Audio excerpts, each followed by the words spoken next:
बहू का इस घर में स्वागत है। अंदर आ जाओ, तुम दोनों बहुत सुंदर हो, बहुत प्यारी हो।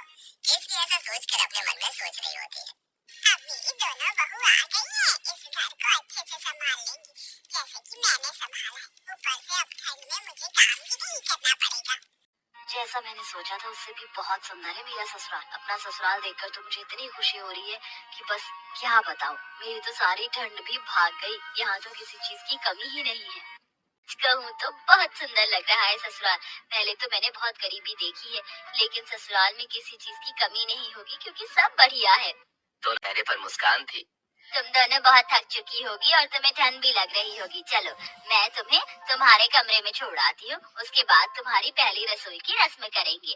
केसरी ऐसा कहकर अपनी दोनों बहू को उनके कमरे में लेकर जाती है, जहाँ कुछ देर आराम करती हैं।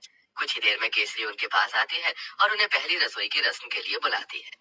तुम दोनों ने आराम तो कर ही लिया होगा, चलो पहली रसोई की रस्म भी कर लेते हैं।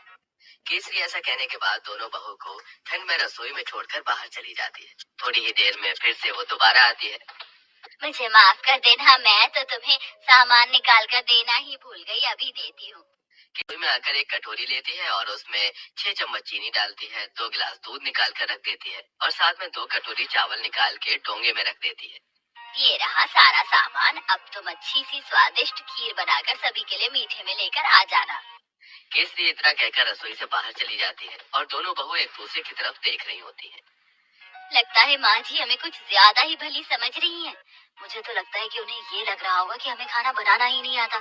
चलो कोई बात नहीं, हम अपने हिसाब से बना लेते हैं। ज्यादा बनाएंगे ताकि रात को खाने को मिल जाए। खाने के बाद कुछ मीठा अच्छा लगता है। इस तरह आराध्या और राधिका दूध चीनी चावल निकाल कर ज्यादा सी खीर बना लेती हैं, जिसके बाद वो खीर परोसकर घर में सभी को देती हैं।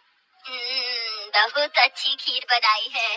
वैसे ठंड में खीर अच्छी लगती है, लेकिन चलो खाना तो अच्छा बनाना आता है तुम्हें। कितनी अच्छी बात है, मेरी बहू तो बिल्कुल मेरे जैसी आई है, थोड़े सामान में ही अच्छा खाना बनाना। केसरी ये सोचकर बहुत खुश हो रही होती है।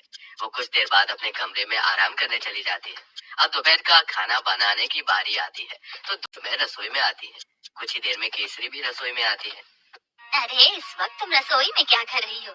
माँ जी हमने सोचा कि समय पर ही दोपहर का खाना बना देते हैं। अरे दोपहर के खाने की क्या जरूरत है, सीधा शाम को खाना बनाना चाहिए ना। वैसे भी ठंड में इतनी भूख कहाँ लगती है। और इस पतीले में क्या रखा है? केसरी तब पतीले को देखती है तो उसके अंदर खीर होती है। हे भगवान, इतनी सारी खीर! तुम दोनों ने इतनी सारी खीर कैसे बना दी, जबकि मैंने तुम्हें सिर्फ 2 कटोरी चावल दिए थे, 2 गिलास दूध दिया था। अरे माँ जी, हमने ज्यादा इसलिए बना ली थी ताकि हम रात तक आराम से खीर खाते रहे। हे भगवान, तुम्हारा पेट है कि कुआं? आज के बाद ऐसा बिल्कुल नहीं होना चाहिए। जितना मैं सामान दूंगी उतना ही बनेगा। ठंड में इतना खाना कोई नहीं खाता। लेकिन माँ जी, लेकिन कुछ नहीं। इस घर को चलाना है या घर की बर्बादी करनी है? आज से ही अपने कान में आटा लगा लो, फिर ये गलती नहीं होनी चाहिए। राम राम राम, इतनी सारी खीर देखकर कहीं आज मुझे हार्ट अटैक ही ना आ जाए। ऐसा बोलते बोलते केसरी अपने कमरे में चली जाती है और दोनों बहू ठंड में कांपते हुए एक दूसरे को देखती रह जाती हैं। फिर आती है रात को खाना बनाने की बारी।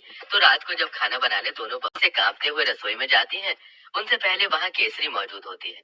उसने पहले ही सब कुछ गिनती करके निकाला होता है। देखो बहू, ये 1 बैंगन है, 4 आलू हैं, साथ में मैंने आटा निकाल कर रख दिया है। इस आटे में से केवल 10 रोटी बननी चाहिए।